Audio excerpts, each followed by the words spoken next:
দোজক বেহেশত দুনিয়া সবকিছুর মালিক আল্লাহ। আমরা শুনেছি অনেক কিছু একটি রাজনৈতিক দলের কিছু ব্যক্তি বা বেশ কিছু ব্যক্তি বিভিন্ন জিনিসের টিকিট বিক্রি করে বেড়াচ্ছে, বিভিন্ন জিনিসের কনফার্মেশন দিয়ে বেড়াচ্ছে। শহীদ রাষ্ট্রপতি জিয়া রহমানের নাম নিলে প্রতিদিন ব্যস্ত নিশ্চিত আমি বিশ্বাস করি। জিয়া রহমানের হাতে করা দল তাদের শীষে ভোট দিলে আপনারা অবশ্যই জান্নাতুল ফেরদৌস আশা করতে পারেন কিনা পারেন না?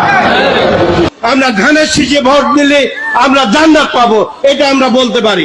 আদর্শবান দল ধানের শীষের দল। আপনার স্বামী যার পায়ের নিচে আপনার বেশ, সেই পুরুষ মানুষগুলো এখানে উপস্থিত আছে, তাদেরকে বলবো বাড়ি বাড়ি গিয়ে মা বোন চাচি খালাদের বলে দেবেন ভোট ধানের শীষে দিতে হবে। যদি ধানের শীষে ভোট না দেন, এই মহিলাদেরকে বলছি আপনারা জান্নাত পাবেন না। যারা পাল্লা মার্কে ভোট দিবে বরং এরা দুজনে যাওয়ার সম্ভাবনা বেশি। তো বিভিন্ন বাড়িতে যাইয়া আমাদের ধানের শীষের পক্ষে কথা বলবে। কি বুঝলেন আমার কলিজার ভাইয়েরা ভিডিওটা দেখে? এই ভিডিওটা বেশি বেশি শেয়ার করে দেন যাতে এই ভিডিওটা সকলেই দেখতে পারে।